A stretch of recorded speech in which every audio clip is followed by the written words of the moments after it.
Sensei, gimana kita bisa punya mata ukhrawi juga itu? Karena kan kita juga nggak tahu nih ke depannya yang akan kita alami seperti apa gitu, atau nggak keturunan kita. Bagaimana cara kita bisa bagaimana cara kita bisa punya gitu ruh, semangat, spirit, mata rohani tadi yang sama seperti saudara kita di Gaza itu, Sensei.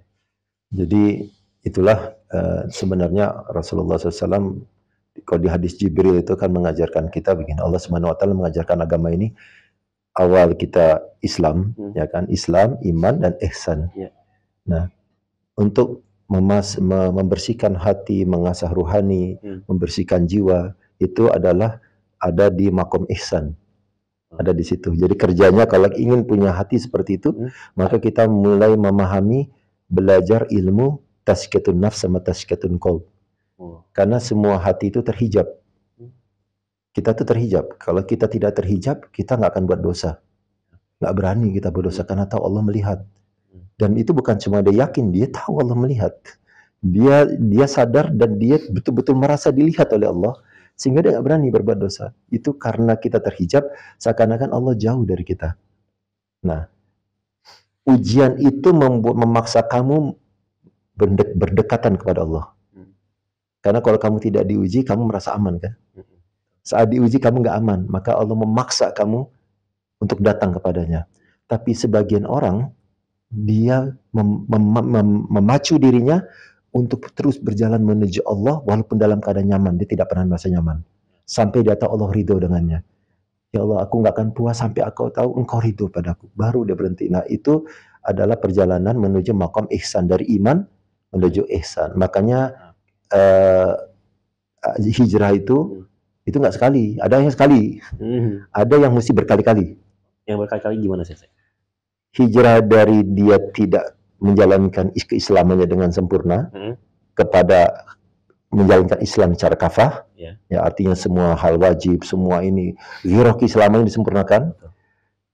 Lalu setelah itu dia mempertanyakan, oke, saya udah lakukan ini, saya ini beriman nggak ya? Karena iman itu nggak berarti kamu tuh setelah menjalankan kamu beriman. Karena dalam Al-Quran ada seorang Badui yang mengatakan, ya Rasulullah, aku beriman, tapi Allah mengatakan kamu belum beriman. Iman belum masuk ke dalam sanubarimu, tapi katakan kamu tuh Islam. Jadi orang yang menjalankan Islam belum tuh beriman. Beda Muslim sama mukmin. Mukmin beda, makanya beda. Nah, yang mulai diuji siapa? Mukmin. Begitu kamu mengatakan beriman, baik, siap ya. Sekarang aku uji. Mau itu ujian yang enak atau tadi yang bikin nyaman ya. La yukallifullahu illa wus'aha. Allah nggak akan menguji kecuali sebatas kemampuan dia menerima ujian itu. Jadi kalau ujian itu bukan untuk menjatuhkan, tapi untuk memperkuat dan memperlihatkan kejelasan imannya, memisahkan dengan butiran debu-debu yang kotoran tadi sampai pure dia. Nah, nanti setelah dia dari iman ini, oh ya Allah, baru begini kok ujiannya berat. Berarti kamu harus bergerak ke makom ihsan. Kalau ke makom ihsan, maka karena iman itu rasanya manis. Makanya Islam, kalau Islam itu rasanya seperti megang bara, panas. Sungsara kita. Kalau kena ujian orang Muslim itu kayak susah. Tapi kalau iman, dia akan menambah namanya sakinah. Maka dalam Al-Quran Allah menjelaskan, huwaladzi anzala sakinata fi qulubil mu'minin liyazdadu imana ma'a imanihim. Orang beriman itu adalah saat Allah uji dia, dan karena dia sudah ada iman, maka Allah karuniakan apa? Sakinah. Tenang. Dia senyum. Dia malah senang kenapa? Allah menepati janjinya, berarti saya beriman. Saya diuji sekarang, alhamdulillah. Jadi dia melihat ada sapaan Allah di situ.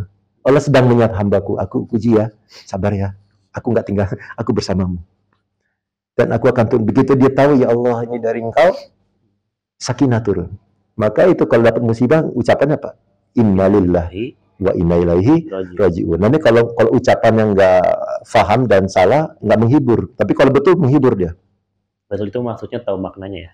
Ya. Hakikatnya. Kadang-kadang kita ngomong, inna lillahi wa inna raji'un. Tetap nyesek kan? Iya. Nah, kalau dia ucapnya begini, innalillah, apa? Ini milik Allah. Wa inna ilaihi rajiun. Dan apa yang milik Allah itu memang punya Allah, memang kembali kepada Allah. Ini bukan milik saya dari awal, diri saya pun bukan. Jadi saat yang innalillah, ya ini memang milik Allah. Sadari ya, hai nafsu, kamu tuh senang memiliki sesuatu yang bukan milikmu. Siapa suruh kamu klaim ini milik kamu? Bahkan nyawamu pun bukan milikmu. Jadi Dunia rasa memiliki itulah yang membuat kita membuat sakit. sakit. Begitu anak meninggal sakit, istri meninggal sakit, jangankan gitu, dipecat dari perusahaan sakit. Baper. Itu karena kita ngerasa kita sense of belonging. Punya itu rasanya. Itu adalah hawa nafsu. Jadi rasa kepemilikan itu ada hawa nafsu. Maka begitu diuji, kita prasangka buruk kepada Allah. Ya Allah, kenapa? Ya kenapa? Nggak suka. Iya, kan punya kita. Iya. Jadi itu ilmu disebut ilmu tazkiyatun nafs. Mensucikan nafsu, jiwa, hati kita. Nah itu perlu belajar tersendiri tuh. Bisa sama sensei berarti? Insya Allah kalau mau, insya Allah bisa bantu untuk mengenal itu, mengenal diri. Yang penting tadi ya, memang harus ada gurunya ya sensei. Harus ada guru, gitu ya? Harus ada guru. Kalau enggak, karena gini. Kalau modal buku atau YouTube? Oh nggak bisa, jangan. Gimana sensei biar nggak tersesat nih? Kan udah banyak orang. Ini ada cerita lucu satu. Ada cerita lucu. Gimana? Jadi kan biasanya kalau belajar ilmu ini kan ilmu tasawuf sebenarnya. Ilmu tasawuf itu ilmu praktek, bukan ilmu yang gini. Kalau kita baca, kita hafal, kita ingat, enggak, kita nggak bisa. Kita mau belajar ilmu tasawuf, baca buku tasawuf, yang ada pusing kepala. Ini apa nih, artinya apa? Kita terjemahin sendiri. Nah, setan yang mengartikan itu. Bikin orang mungkin nggak boleh tersesat, ya, jadi nggak sholat, gitu sebagainya. Gitu, ya, kan? Itu ngawur tuh. Ada satu yang lucu nih, misalnya ada satu orang nih kawan dari kawan saya. Nah ini yang satu ini ahli Quran, ya dia ngerti juga ilmu tasawuf, dia jadi tawannya ini masuk rumah sakit. Tiba-tiba orangnya kurus gitu. Kamu kenapa jadi kurus kering begini katanya? Saya itu mau belajar ilmu tasawuf. Hah? Terus? Ya saya baca bukunya, ini ada bukunya itu katanya. Di halaman sekian, saya baca orang-orang sufi itu latihan riyadhah untuk menaklukkan hawa nafsu itu, dia hanya makan sepotong roti 1 hari. Wow. Nah, dia lupa sepotong roti. Dia lupa kalau buku ini tulis berapa ratus tahun lalu dan di Arab, di daerah Arab, roti itu roti khubzah itu kan gede itu, roti gandumnya segini kan, sepotong itu segini, gede. Sama mentega itu kenyang buat sehari. Iya, jadi dia rotinya roti-roti. Kan cuma selembar. Sehari sekali, yang ada sakit tipes. Ini kejadian nyata. Teman saya itu ketawa. Kamu tuh kalau belajar gini, ini ada guru katanya. Ini yang ada kamu sakit, katanya. Pikir roti itu di Arab bukan roti yang kita makan ini, itu roti besar, itu roti gandum ya, sekali makan aja udah kenyang. Iya. Oh gitu. Dan gizinya tinggi. Iya, gandum soalnya. Gandum pakai yogurt, pakai ini, itu udah cukup itu sehari itu. Masuk akal. Masuk akal gitu. Jadi bukan itu salahnya. Jadi kita ini kadang salah menafsirkan. Nah, belajar ilmu ini memang harus ada guru, karena gini, saya kasih tahu satu rahasia. Setan itu dia baru marah betul saat kita baru masuk ke ilmu itu. Kenapa? Karena iblis itu satu-satunya dia nggak bisa buat. Iblis Al-Quran tahu, hafal, bahkan dia tahu di Al-Quran. Iblis tanya ilmu fikih, khatam ilmu fikih. Ilmu apa, akidah apa, dari akidah Yahudi, akidahnya apa, semua akidahnya satu dia juga. Iya benar. Dia hafal semuanya. Tapi begitu ilmu tazkiyatun nafs itu yang dia gagal. Karena dia pun nggak punya itu. Dan itu yang menyebabkan dia tidak mau sujud kepada saat Allah perintah. Benar. Kenapa? Ana khairu minhu. Allah ujikan karena dia sudah mendapat, karena gini, iblis waktu menyembah Allah, itu menyembah Allahnya bukan karena memuja Allah. Dia sendiri nggak sadar, dia memuja dirinya. Kenapa? Dia ingin dapat peringkat yang tinggi di sisi Allah. Dan Allah Maha tahu. Betul. Allah berikan izinnya, begitu dia sampai tinggi, Allah uji dengan penciptaan Adam. Aku perintah engkau sujud kepada Adam. Nggak mau dia. Saya lebih mulia dari dia.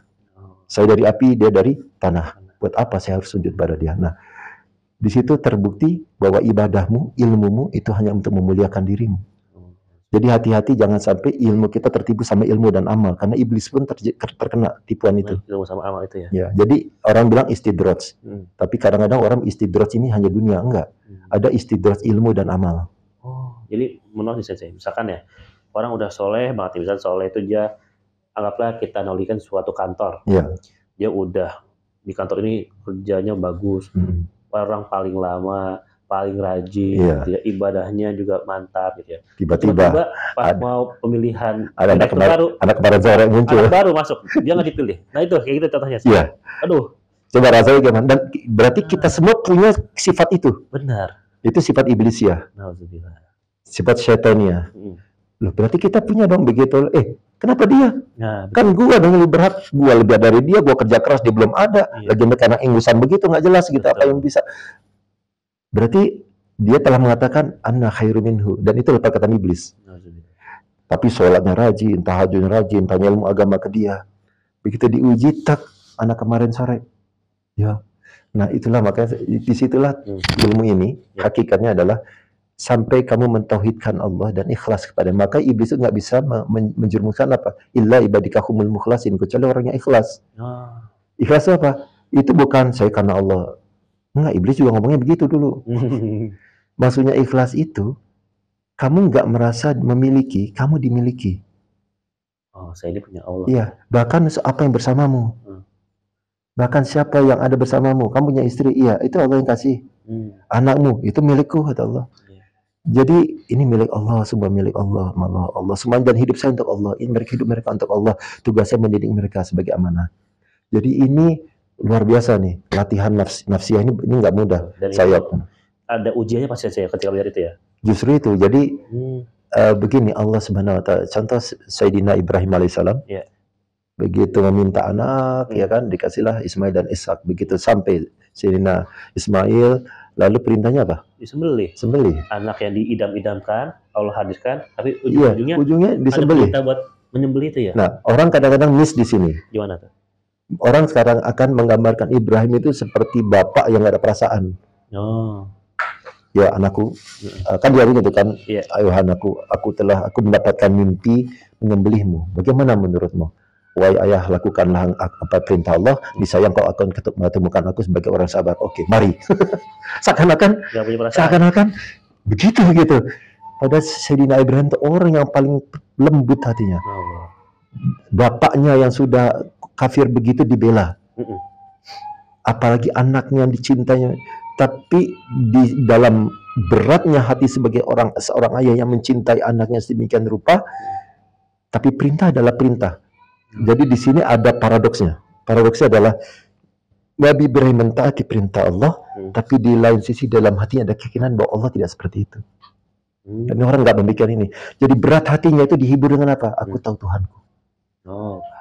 Aku tahu Tuhanku. Tuhanku itu Ar-Rahman Ar-Rahim.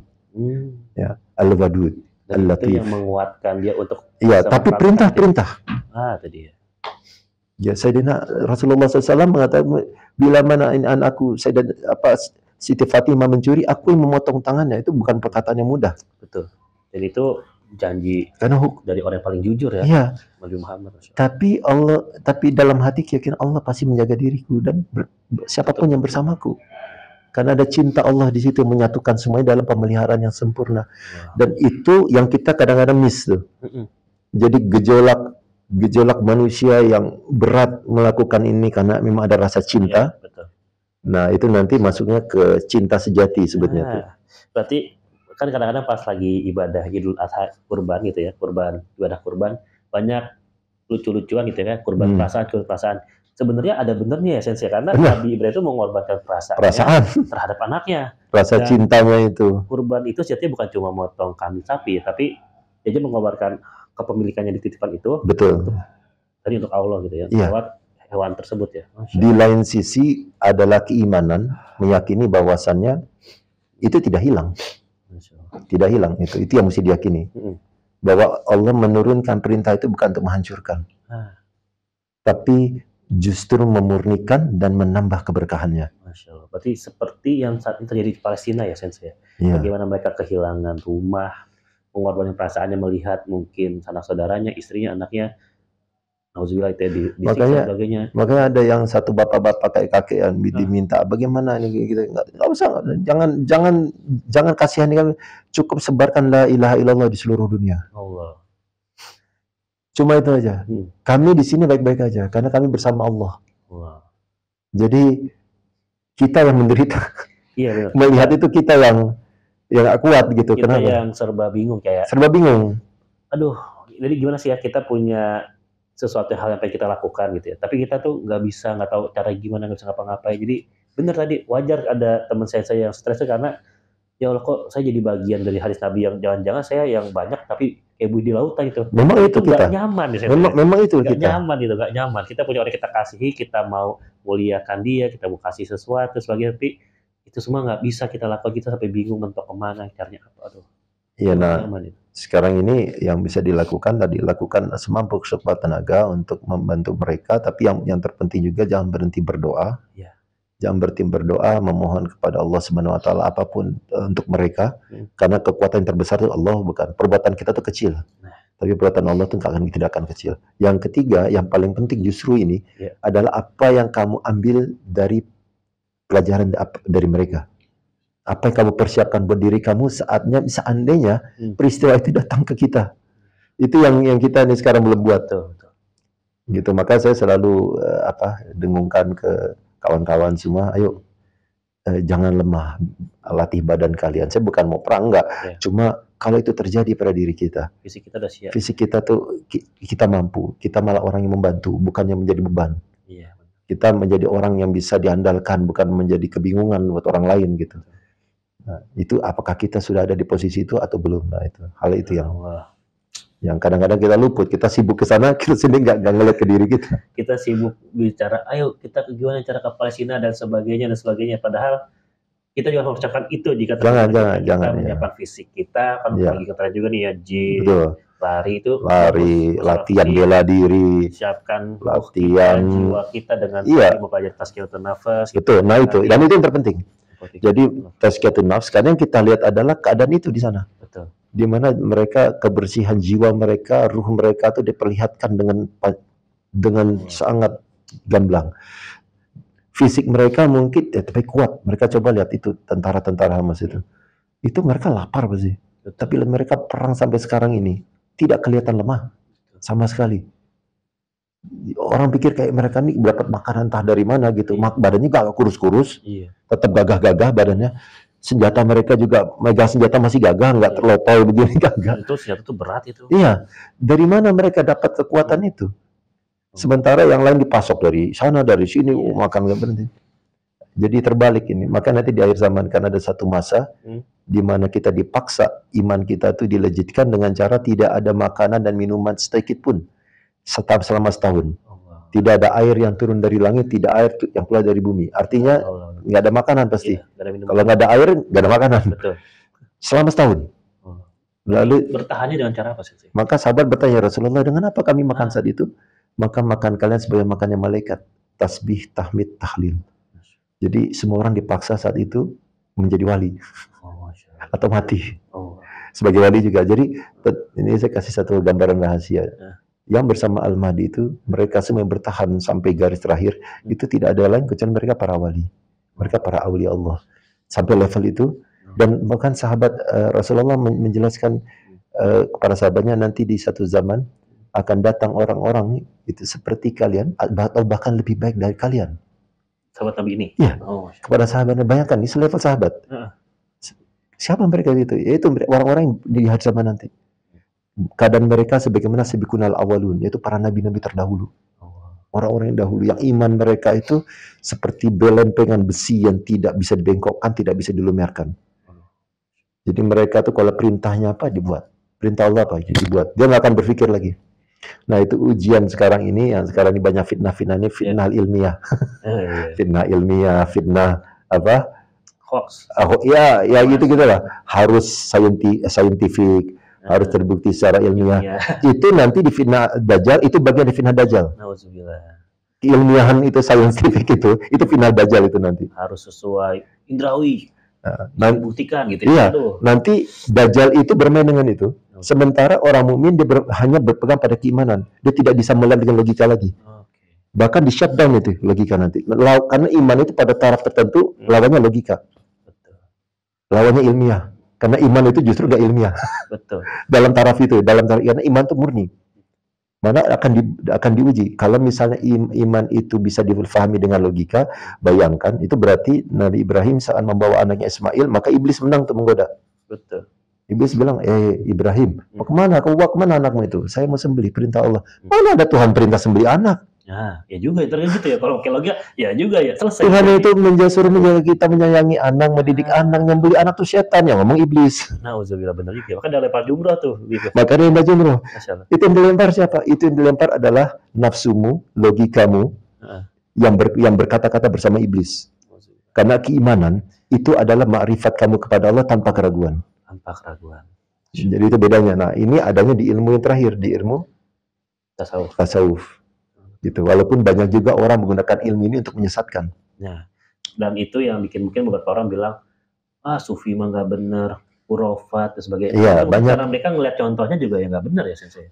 Jadi gini, saya pernah diskusi ini dengan salah satu yang inilah, ya, apa? Yang nggak percaya. Bukan, ya. Jadi gini. Waktu itu ada satu kejadian di mana saya harus mengajak salah satu kawan kita yang di sini juga ikut maulid di satu pesantren. Lalu saya nggak mau ikut maulid. Loh, kenapa? Maulid itu nggak jelas, nggak ada contohnya, sunnahnya nggak ada, riwayatnya nggak ada. Saya nggak akan beramal kecuali dengan ilmu. Jadi kaidahnya tuh ilmu beramal. Dia bilang itu. Okay. Ilmu beramal, ya, itu berlaku di dua level. Pada level Islam, betul. Kalau kamu belajar kaidah hukum, kamu harus belajar dengan ilmu, baru kamu beramal. Iman juga begitu. Betul. Kamu harus memahami akliyah kamu. Karena iman itu berdasarnya adalah ilmu akliyah kita dan hati kita berperan untuk mengimani kebenaran Allah Subhanahu wa taala. Namun begitu kamu ingin mengenal Allah, maka kaidah itu nggak berlaku. Jadi apa? Kaidah itu digambarkan di surah Al-Kahfi bersama Khidir alaihissalam dan Musa alaihissalam. Musa alaihissalam saat dia bertemu dengan Khidir, dia mentarakan, wahai hamba Allah, izinkanlah aku belajar bersama mengikutimu untuk mendapatkan ilmu dari engkau yang Allah ajarkan kepadamu. Tapi Khidir mengatakan, sesungguhnya aku merasa, aku khawatir engkau itu tidak bisa bersabar denganku. Nah, kenapa? Karena dalam kisahnya Musa ini menggambarkan orang yang ahli ilmu zahir. Benar. Hukum, ya, akidah, hukum itu ilmu zahir sebenarnya. Nah, fikih kan semua hukum tuh. Kalau Bani Israil kan hukum ini larangan, perintah, larangan, perintah. Nah, dan tauhidnya juga kebenaran tentang keesaan Allah. Sementara Khidir ini ilmu hakikat. Di mana itu ujung dari perjalanan belajar tasawuf, memahami memahami hakikat sesuatu. Dari hikmah akhirnya memahami hakikat. Nah, itu cara belajarnya apa? Maka dicontohkan di situ. Cara belajarnya, kalau saya izinkan kamu ikut, cuma syaratnya satu, jangan bertanya, jangan komentar. Wah, susah tuh zaman sekarang, dikit-dikit maunya komen. Ya, jangan tanya, jangan komentar. Dan diuji kan? Nyebrang naik perahunya bolongin, bocor, komen. Buat nih, kita udah diseberangin baik-baik, udah nggak dipungut biaya, dibocorin kapalnya, ini orang tenggelam ntar nih, gara-gara kamu. Kata dia, satu, kan saya udah bilang, kamu nggak akan sabar. Yang kedua, yang lebih parah adalah ngebunuh anak kecil. Di mana anak ini kira-kira umur masih 6-7 tahun, dedek lagi main gundu misalnya, dedek begitu diambil sini, bawa ke tempat yang gelap atau tempat yang sepi, langsung dipatahkan leher, meninggal. Itu kebayang kayak apa itu? Kamu ini bunuh anak, nggak berdosa, kamu ini keterlaluan ini. Dua. Yang ketiga apa? Yang ketiga, dia justru lagi mau bermalam, diusir sama salah penduduk kampung, malah bantuin benerin kandang kambing yang udah reot. Milik orang yang ngusir tadi. Maka Nabi Musa, ngapain kamu menolong dia? Kalau mau minta duit gitu, biar kita bisa cari penginapan, kayak apa, kayak berbekal. Udah orang yang ngusir, sombong lagi. 3, selesai. Baru dijelaskan setelah itu kan. Dalam mempelajari ilmu ini terbalik kaidahnya. Kamu ikut, baru kamu dibukakan ilmunya.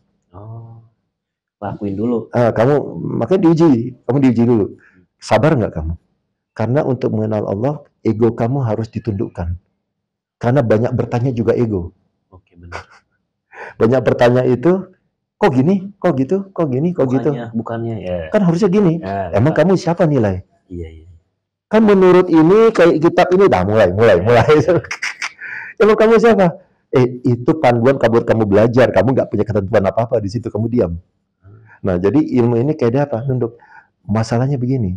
Di akhir zaman nanti, keadaannya seperti itu.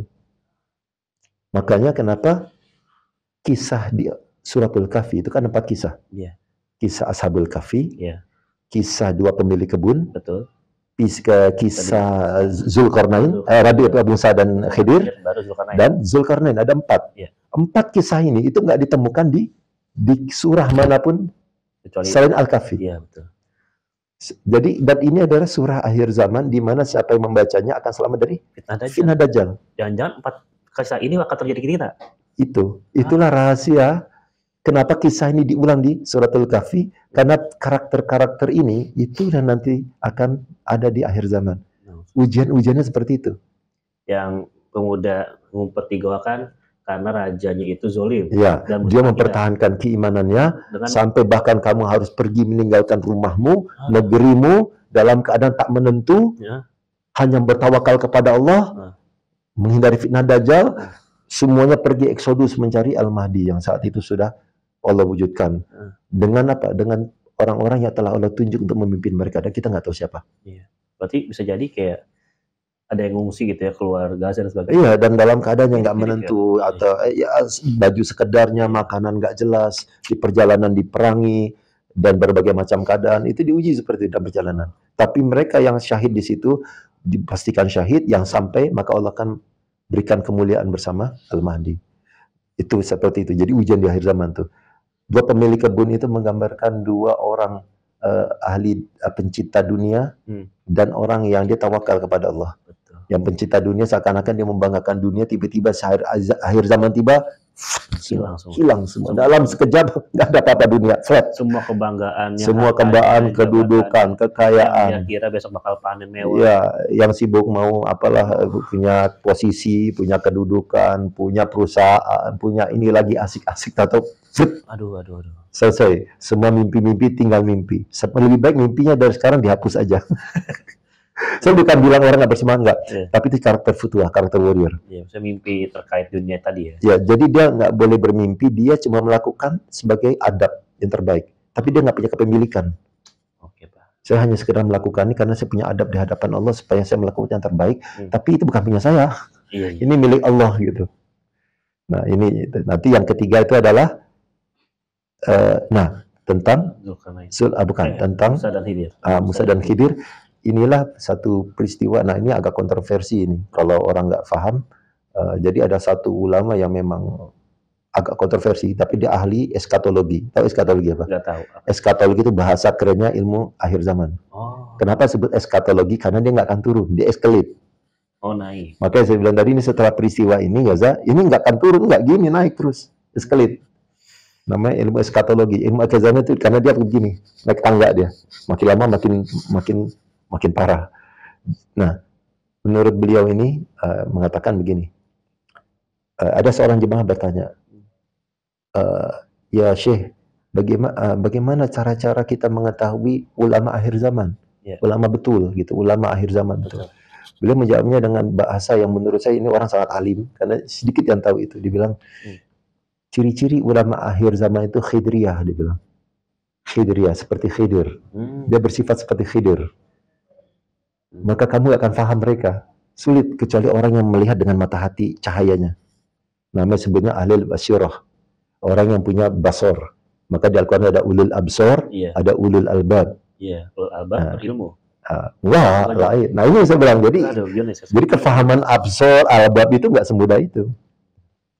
Ini dijelaskan oleh seorang ulama yang terkenal. Beliau banyak menulis kitab-kitab, itu Hakim At-Tirmizi. Beliau dalam satu kitabnya beliau menjelaskan ulul absor ini nanti kalau kita bahas lebih lanjut dipanjang. Jadi tentang 4 lapis hati. Jadi hati manusia itu dalam Al-Quran itu ada 4 lapis. Apa aja? Ada sodar, dada kita. Dada, ada kolbu. Kolbu itu adalah hati yang berbolak-balik. Ya, itu yang suka ada di hadis-hadis Nabi. Ya, sodar juga banyak. Iya, benar. Sodar juga banyak. Ada fuad berarti dalamnya lagi. Hati nurani. Ada lub. Lub itu lubuk hati kalau kita bilang tuh, itu hati yang paling core. Kalau lub itu bahasa Arab artinya inti. Core. Inti hati. Nah, jadi 4 lapis ini itu karakteristiknya beda, fungsinya berbeda, cara kerjanya beda. Sehingga kalau kita nggak paham, galau kita. Ini apa sih kok gini-gini? Nah, kalau paham dia tahu, oh ini ada saudara saya nih. Oh ini setan. Makanya setan itu kalau was-was, cuma di mana? Di saudara. Dia akan masuk ke kolbu. Alladzi waswisu fi sudurin nas. Cuma di dada aja. Di lapisan terluar aja. Lapisan terluar. Kenapa kok dia ke lapisan terluar? Karena lapisan di dada inilah tempat nafs kita. Nafs kita tuh sifat keakuan itu ada di dada. Makanya kalau bangga rasanya di mana? Di sini. Berarti kesal di mana juga? Dada. Kalau jengkel di dada, galau di dada, baper di dada. Itu semua nafsu. Nafsu itu di shoulder juga atau di kolom? Di shoulder. Di shoulder juga? Di dada. Di antara 2 rongga dada tempatnya. Karena ada rongga kiri, rongga kanan. Dan di tengah, di antara itu, itulah nafs. Makanya rasa gembira yang gimana di situ, nafsu apa keinginan sesuatu di situ, semua di situ. Itu nafs ya. Tapi hawa lain lagi. Kalau hawa dari perut. Jadi hawa nafsu bekerja sama, itu 2 entitas lain. Oh beda. Beda. Hawa itu apa? Hawa itu kalau bahasa Inggrisnya desire, keinginan. Oh desire. Hawa itu keinginan, desire. Jadi gairah. Oke. Nah, jadi hawa ini mendorong nafs kita untuk menginginkan sesuatu atau tidak menginginkan sesuatu. Paham. Bukan karena Allah tapi. Karena apa? Karena dirinya sendiri. Karena si hawanya ini. Ya karena si hawa. Kita suka nih, kecuali laki-laki suka sama perempuan cantik. Kenapa kamu suka? Dari mana gitu? Coba tanya dari mana? Allah akan mengilhamkan kamu, apa kamu suka sendiri? Suka sendiri sih. Nah, itu berarti hawa nafsu. Bener.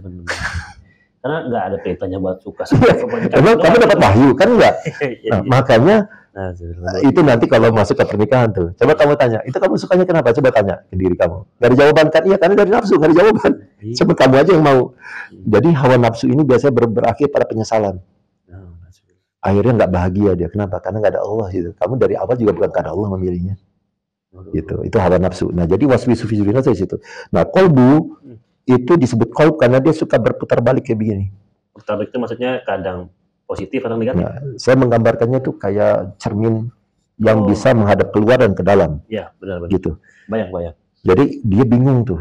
Nah, manusia itu biasanya dia kalau ikut hawa nafsu, cerminnya akan melihat keluar, memantul. Jadi cerminnya di sini ngadep keluar ke dada. Sehingga kalau dia melihat ke dada, kolbu itu akan melihat nafsunya, dirinya sendiri. Saya. Cermin gitu sih. Iya, wah keren juga gue ya. Wah ini enak gue gini nih. Coba kalau pakai gaya begini keren. Nah, gitu. Itu. Apa? Saya. Saya, perasaan saya, ini saya, posisi saya, keinginan saya. Emang dunia cuma kamu sih ya? Tidak ada yang lain. Itu nafsu. Tapi waktu dia ingat Allah, dia kan terbalik. Krak. Makanya di situ ala bidzikrillahi tatmainnul qulub. Sesungguhnya dengan berzikir pada Allah itulah hati menjadi tenang. Saat dia berbalik klak dia ingat Allah. Nah dia tenang tuh, sakinah dia. Dia tenang, akhirnya dia menemukan ketenangan saat dia zikir. Dia lupa dirinya, enggak penting saya ternyata. Yang penting Allah yang menciptakan saya, Allah yang menciptakan saya. Nah, itu saat itulah dia fitrahnya balik. Kalau dia terus berzikir, hati itu biasa melihat kepada di balik ini. Apa di balik ini? Itu namanya fuad. Jadi shoulder, qalb, fuad. Baru masuk ke tahap fuad nih. Hati nurani tadi. Ya, hati nurani. Fuad itu kayak lentera. Kalau di surah An-Nur itu tentang Allah nurus samawati wal ardh menjelaskan. Itu menggambarkan tentang hati. Fuad si ini. Jadi lapisannya itu digambarkan di ayat itu.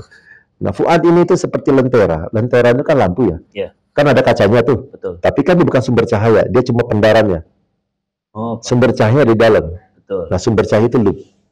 Lentera itu casingnya lah. Casingnya itu casingnya. Iya, tapi dia kan berpendar. Iya. Nah, bahkan kolbu itu saat dia melihat pendarannya udah tenang. Tenang dia langsung. Nah, dia tenang. Nah, fuad inilah yang menjadi tempat kita nanti menyaksikan kebesaran Allah. Kalau kita mau tafakkur, musyahadah, itu dari situ. Bahkan di surah itu kan saat Rasulullah Isra dan Mi'raj itu kan maka kadzaba fuadu ma ra'a, maka tidaklah berdusta fuadnya dengan apa yang dia lihat. Itu melihat disebutnya apa? Fuad. Jadi melihatnya dengan mata, tapi itu sambungnya kemana? Ke fuad. Bukan kolbu loh. Spesifik. Hati yang mana? fuad. Ya, tapi bahaya juga kayak di Al-Qur'an dijelaskan tentang neraka api membakar itu allati tattali'u 'ala afidah. Afidah itu jamak dari fuad. Jadi api itu nanti di akhirat membakar itu bukan cuma sampai lapisan luar, sampai hati nurani kamu. Berarti sampai ruhnya. Karena fuad itu dia dalam. Sampai ke situ. Nauzubillah. Jadi kita dan yang diminta pertanggungjawaban nanti dari kamu apa? Afidah, fuad. Kenapa? Karena dia fitrah, dia harus menjadi saksi. Betul kamu begitu? Coba tanya hati kamu. Jadi fuad ini adalah bahasa gampang gini. Yang udah pasti benar gitu fuad. Ya, fuad itu kan kalau kita sebut hati nurani karena dia nggak pernah berdusta. Itu dia. Kita tahu kan saat kita sedang bingung, kita tanya, hati kita ada yang bilang, jangan, dosa, iya kan? Dan dia nggak pernah berubah tuh. Konsisten. Yang berubah apa? Saudara kita di depan dibisikkan setan, hawa nafsu, sama logika kita dipaksakan. Dan psikolog ini bolak-balik terus dari kebenaran. Fuad kah? Nggak apa-apa dong, kata Nabi juga manusia. Masa sih nggak boleh salah, gitu kan? Nggak bisa, dosa-dosa. Yang satu mencuri nggak bisa, kenapa? Ya lapar, nggak bisa. Mencuri gitu. Nah, fuad akan bicara begitu. Sementara si saudara ini kerjasama sama nafsu. Orang lapar tuh. Jangankan gitu, babi aja beli makan, itu logika tuh. Logika ditipu sama setan. Bisikannya itu ya. Bisikan itu. Alladzi waswisu fi sudurin nas. Jadi dia bekerja tuh. Nah, orang yang ahli tasawuf ini, ahli sufi ini, dia biasa bekerja di dalam. Sehingga kalau ada tak diam, dia diam dulu. Setan nih. Dia tahu tuh. Nah, ini. Setan ketahuan. Nah, maka begitu tahu, auzubillahi minasyaitonirrajim, efektif. Kenapa? Karena langsung ditembak tuh. Kamu menipu saya kan? Cuma di lisan aja ya. Dia langsung dia lihat ke dalam hatinya, nih setan nih lagi menipu dia. Auzubillahi minasyaitonirrajim. Udah cukup. Dia waktu dia auzubillahi minasyaitonirrajim, dia balik, dia melihat nur yang ada di fuad, tenang dia. Ya Allah, hasbunallah, engkau cukup bagiku ya Allah. Engkau cukup bagiku. Dan di dalam fuad itu tadi ada loop. Ada loop. Cahaya. Nah, loop itu yang tidak berubah. Nah, orang yang hidup dengan loop ini, dia cahaya yang berasal dari Allah Subhanahu wa taala, itulah disebut dengan ulul albab. Orang yang hidup dengan loop, albab itu jamak dari loop. Jadi kalau dibilangin di Al-Qur'an ini orang yang berakal, ya itu ada betulnya, tapi sebenarnya itu pemudahan dari pemahaman yang aslinya susah. Loop itu apa, albab itu, ulul albab itu orang yang hidupnya itu dengan loop. Jadi orang ahli irfan ini, arif billah. Orang yang sudah dia mengenal Allah dan hidupnya hanya Allah saja, nggak punya yang lain. Nah, itu ulul albab. Tadi yang satu lagi ulul absor. Nah, ulul absor itu tingkat kedua. Jadi dia absor itu dari kata basyirah, melihat. Saat kolbu ini selalu melihat ke fuad, dia cahayanya akhirnya menyatu, cahaya fuad dan kolbu, sehingga kolbu nggak putar-putar balik lagi. Tenang dia. Begitu dia menyatu, tenang, maka cahaya ini keluar, sehingga saudaranya pun tenang. Sehingga setan susah was-was. Nah, orang yang begini, maka dia akan melihat dengan basyirah. Maka yang tadi kita di akhir zaman itu ada orang yang melihat begitu, melihat kejanggalan, dia tidak melihat dengan logikanya, dia dengan basyirah. Ini kekasih Allah ini. Gimana? Nggak tahu. Ini kekasih Allah, dia wali ini. Dari mana tahu? Karena dia melihat dengan cahaya. Betul. Maka di dalam satu hadis pun ciri-ciri wali Allah itu apa? Saat kau melihat wajahnya, kau berzikir. Jadi begitu wajahnya, kok jadi rindu Rasulullah. Kau jadi kayak tenang, ya Allah, cukuplah dunia ini, kayak saya nggak perlu lagi. Itu karena cahaya nur itu terpancar. Dan fitrah manusia itu berarti adanya di fuad. Fitrah manusia itu sebenarnya ada di semuanya kecuali saudar. Saudar ini tempat ujian. Kolbu itu fitrah, karena itu dia cuma dilatih untuk berzikir aja sebenarnya. Kalau dia sudah berzikir, tenang dia. Nah, ada di Al-Quran itu kalau nggak salah Allah itu kan fujuroha wa taqwaha ya. Itu fa'alhamaha fujuroha wa taqwaha. Itu adalah itu sebenarnya nafsu kita itu punya dua. Nafsu itu gini, nafsu itu juga sebenarnya dia entitas yang ambigu. Kenapa? Karena di lain sisi innan nafsa la'ammaratu bisu. Sesungguhnya nafsu itu kecenderungannya adalah memerintahkan kepada yang buruk. Itu keburukannya. Tapi Allah menggambarkan yang lain itu, yang jelaskan sebelumnya yang tadi, yaitu fa'alhamaha fujuraha wa taqwaha. Fujurnya itulah la'ammaratu bisu. Sementara takwanya ini adalah proses dia dari sifatnya yang amaratu bisu, yang kepada keburukan, lalu dia sadar, karena kolbunya mulai banyak berzikir, dia sadar singkat nafsnya itu, dia melihat bukan ke nafsu yang rendah, dia melihat kepada hakikat dirinya, ruhnya dia di dalam, dengan hati nurani dia tadi, sehingga dia akhirnya tenang bersama Allah ridho. Nah, itu disebut dengan menuju dari fa'alhamaha fujura itu dari ini kepada takwa. Nah, takwa ini adalah nafsu mutmainnah. Makanya ya ayuh Tuhan nafsul mutmainnah irji'i ila rabbiki radiyatan mardiyah. Jadi kita dari mana bergerak dari nafsu amaratu bisu menjadi mutmainnah, itu tugas kita tuh. Tenang gitu ya. Jangan sampai sudah mati belum mutmainnah. Alhamdulillah. Ini kalau masih bawa kejengkelan, masih pingin dunia, masih senang dipuji, masih punya impian-impian, na'udzubillah. Makanya kalau istilah orang ahli sufi bilangnya mut qabla an tamut. Apa tuh? Matilah engkau sebelum mati. Jangan sampai dunia itu menipumu, karena kamu kalau sengsaranya manusia itu apa? Saat kamu mati, ternyata nafsumu belum mati. Aduh, benar-benar. Sengsara kamu. Maka kalau yang bahagianya apa? Bahagianya kamu masih hidup di dunia, tapi nafsu udah mati. Jadi nafsu mati itu bukan kehilangan nafsu, tapi dia bertransformasi. Dari amaratu bisu kepada mutmainnah. Nanti ada lawamah tuh di tengah tuh. Yang masih naik turun ya? Ya naik turun, jatuh, bangun, jatuh, bangun, jatuh, bangun. Itu namanya riyadhah, perjuangan. Mujahadah namanya. Nah, Sensei, mungkin nih satu pertanyaan terkait ini ya, sufi ya.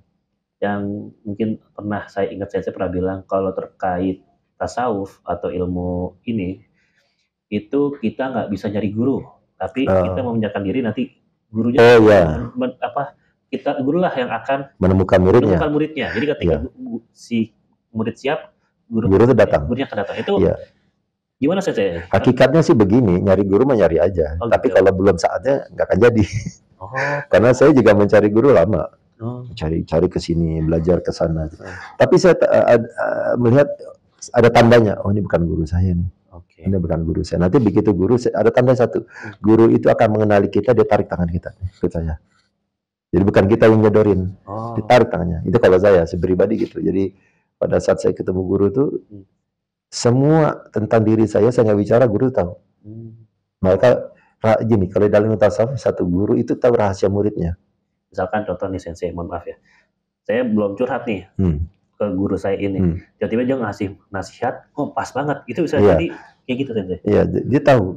Bahkan orang-orang ahli sufi ini kalau dia guru mursyid ya, guru rohani itu, kita begini tuh apa diisi hati ketahuan, sebenarnya diam. Diam aja, diam gitu, jadi kayak cermin gitu. Jadi karena dia nggak ada nilai, dia semua masuk nih. Makanya ada beberapa kawan saya tuh yang seneng gitu kan dekat guru, biar tabaruk ini, biar barokah. Tapi dikasih tahu sama syekh yang lain, kamu yakin mau dekat sama syekh ini? Kenapa? Karena setiap kali kamu dekat itu hati kamu kebaca semua. Bisa jauh-jauh aja. Jadi ngemut-ngemut aja. Aku kebaca. Ketahuan nanti aibnya gitu.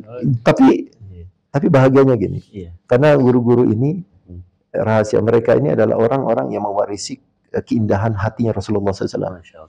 Karena mereka ini nggak cuma rahmah, cuma kasih sayang gitu. Kalau mereka pas galak itu ingat, itu mereka nggak ada hubungan dengan pribadi itu. Yang ditegur tuh nafsunya. Dan buat kitanya. Dan kadang-kadang kita diuji.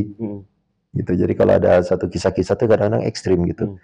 Jadi ada satu kisah tuh misalnya guru tuh kedatangan tamu, ini ada satu muridnya yang jadi khadim ya di tempat beliau gitu ya.